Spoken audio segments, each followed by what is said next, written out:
Assalamualaikum, halo semuanya, selamat datang di channel Mister Manusia. Udah cukup lama saya nggak upload video, sekitar 1 mingguan, karena kebetulan ada kerepotan lah.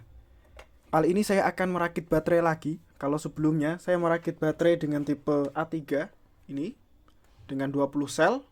Kali ini 20 sel juga, tapi baterainya LXT. Jadi lebih universal untuk power tool 20 volt yang dijual di Indonesia dengan tipe generik. Casingnya dulu saya beli di Tokopedia, harganya saat itu masih 100.000, udah paket lengkap. Udah dapat indikator, udah dapat plat nikel, udah dapat baut, udah dapat bahkan gasket sama labelnya ini juga dapat, walaupun tulisannya 128 VF. Bikin geli, nanti kita tutup ya seperti biasa. Juga sudah mendapatkan sebuah apa ini namanya BMS yang sudah 3 MOSFET, artinya powernya insya Allah up to 40 ampere lah. Baut-baut, per, intinya lengkap ya. Hanya minus di baterainya aja. Untuk baterainya, saya akan pakai baterai dari biasanya kan dari One Power, dari IV. Ini saya pakai LS, pakai Listen, bawaannya Ryobi yang pada waktu itu juga viralnya bareng-bareng IV. Hanya saja Ryobi waktu itu harganya lebih mahal ya. Pertama kali liris di Indonesia itu harganya dulu 175.000. Saya beli 2 doang pada waktu itu. Dan udah saya bongkar, jadi dapat 20 sel ya. Oke, langsung kita rakit saja, gak usah berlimi-limi. Sebelum kita rakit, seperti biasa kita harus pastikan posisi kutubnya, positif negatifnya. Bentuknya kayak gini ya. Seperti ini. Kita pasang dulu untuk BMS nya, posisinya seperti ini. Kita posisikan untuk bagian kutub pertama, ini positif, merah. Jadi bagian sini harus bernilai positif. Oke, coba kita pasang. Positif, positif, positif.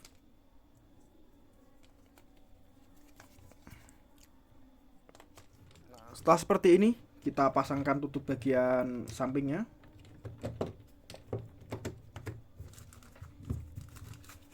Udah. Dan sebelum saya rakit, perlu saya sampaikan dulu ke teman-teman semua bahwa setiap sel dari baterai ini sebelumnya sudah saya isi ulang, sudah saya cas pakai modul power bank. Jadi kemarin saya ngecas itu seharian lebih.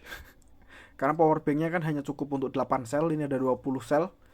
Dan masing-masing selnya itu ya, ngecasnya itu mungkin 6 jam atau 7 jam kemarin, Masya Allah. Lama pokoknya. Intinya sudah saya cas semua. Jika sudah seperti ini, tinggal kita rakit ya. Baik, karena ternyata cangkangnya ini dia bisa keluar kayak gini nih, kurang nyaman.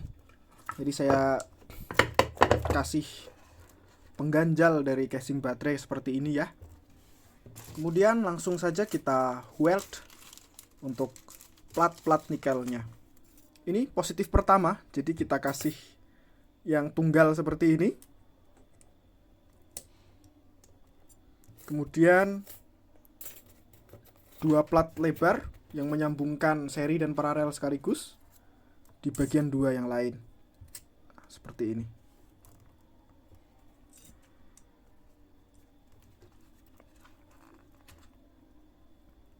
Bismillahirrahmanirrahim.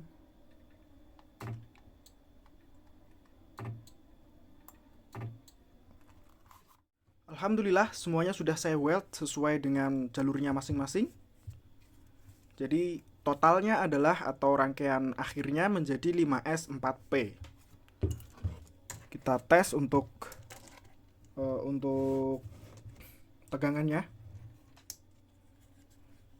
Harusnya di 20 volt. Ini masih di 21 volt. Karena memang semua selnya itu dalam kondisi penuh. Baik, kemudian saatnya kita pasang BMS ke bagian sini. Mana tadi baut? Ada 2 baut pengunci di sini.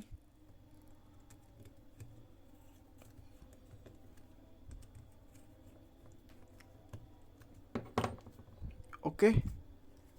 Berikutnya tinggal kita solder untuk masing-masing jalur di pinnya. Baik, solder sudah saya siapkan. Sekarang untuk kabel-kabelnya tinggal kita solder ke pin masing-masing yang posisinya sudah tepat ini. Sebelumnya perlu teman-teman pastikan dulu bahwa penempatan kutub dari setiap baterai sudah tepat. Ini posisinya positif, disolderkan dengan kabel berwarna merah yang gede ini. Ya, kalau sudah berarti tinggal kita solder lagi. Bismillahirrahmanirrahim.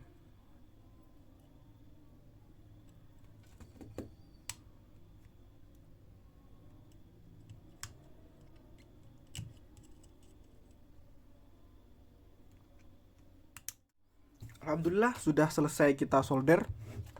Sebelumnya kita tes dulu untuk tegangannya.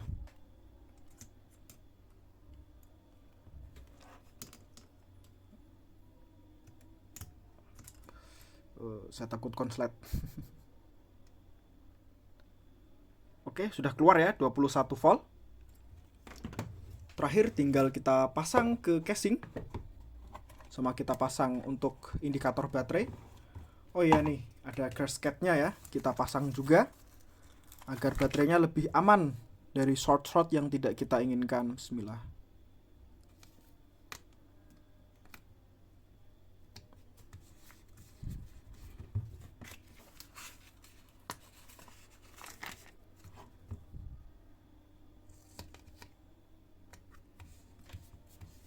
Oke.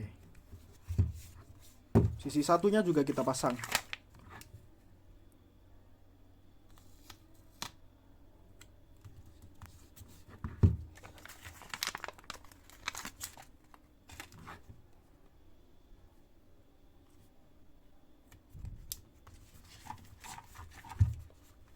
Oke, sudah lebih aman insya Allah. Kita pasang ke casingnya. Terakhir, untuk indikator baterai kita pasang juga. Ingat ya, untuk baterai LXT yang pinnya ada 2 ini positif, ini juga ada tulisannya nih P+. Jadi kita pasang di bagian plusnya ya, di sini.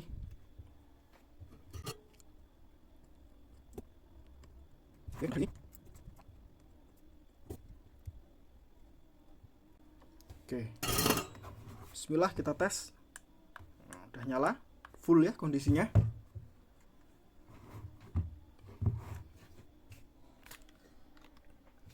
Kemudian untuk stikernya juga kita pasang.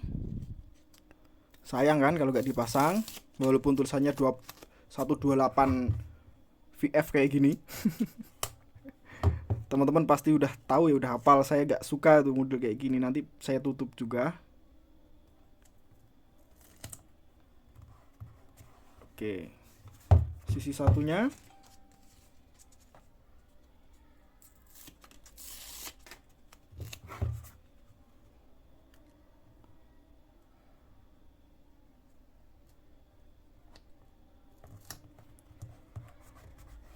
Karena selnya pakai Ryobi, jadi tulisan Ryobi yang ada di casing lamanya ini akan saya lepas, saya tempelkan ke sini.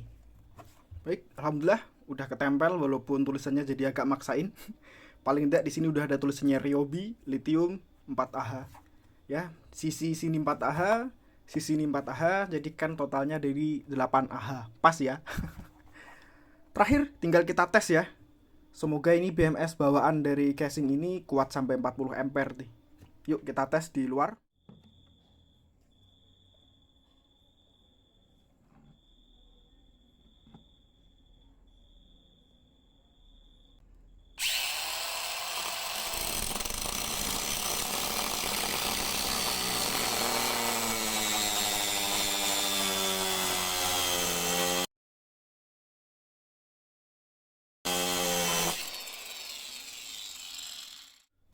Alhamdulillah, setelah kita lakukan pengujian ternyata hasilnya sangat-sangat memuaskan. Lebih dari yang saya harapkan sebetulnya. Sampai 40 ampere itu berarti udah mantep banget, Masya Allah. Dan ini adalah baterai LXT ya, artinya betul-betul bisa dipakai untuk power tool generik yang banyak sekali di Indonesia. Dan bagi teman-teman yang masih mengira baterai dengan 20 sel itu bikin repot karena berat banget, ya, di sisi lain memang seperti itu. Baterai dengan 20 sel itu berat, satu unitnya aja ini lebih dari 1 kilogram. Tapi kalau kita kerja outdoor di tempat yang agak jauh dari listrik, baterai gede kayak gini sebetulnya sangat-sangat diperlukan ya. Itu pengalaman saya sih. Karena dengan satu biji baterai seperti ini saja, daya tahan alat kita lama itu walaupun berat ya, itu ternyata lebih efektif dan efisien daripada kita bawa baterai kecil-kecil yang banyak. Ya setidaknya itu pengalaman saya ya. Tentu saja setiap orang pengalamannya beda-beda. Oke, kita pasang tutupnya. Enaknya casing ini udah lengkap banget ya. Dari seluruh keperluan itu udah ada semua. Termasuk baut-baut juga udah lengkap gitu. Insyaallah.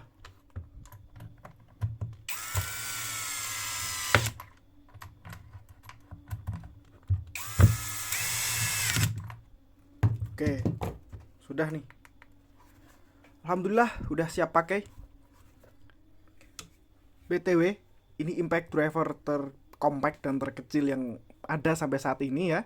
Dari DeWalt dengan tipe DCF 850. Insya Allah saya kira teman-teman semua udah tahu impact driver ini. Nah, kira-kira impact driver terkecil ini kalau kita satukan dengan baterai segede gaban ini, modelnya kayak gimana ya? Kita coba. Di sini saya pakai adapter, tapi ini bukan adapter 3D printer, adapter buatan pabrik. Ya, bentar saya jauhkan dulu kameranya. Jadinya kayak gini nih teman-teman. Jadi panjang banget ya, Masya Allah. Panjangnya ini jadi berapa nih? Saya ukur dulu. Jadi 32 cm. Masya Allah. Panjang banget nih. Bahaya gak sih baterai kayak gini? Yang jelas kan jadi awet banget ya. Secara ini 8Ah. Kalau untuk keperluan impact driver atau impact wrench, ini berhari-hari kuat ini insya Allah. Terima kasih ya teman-teman udah nonton video ini dari awal sampai akhir. Insya Allah kita ketemu di video lainnya. Assalamualaikum warahmatullahi wabarakatuh.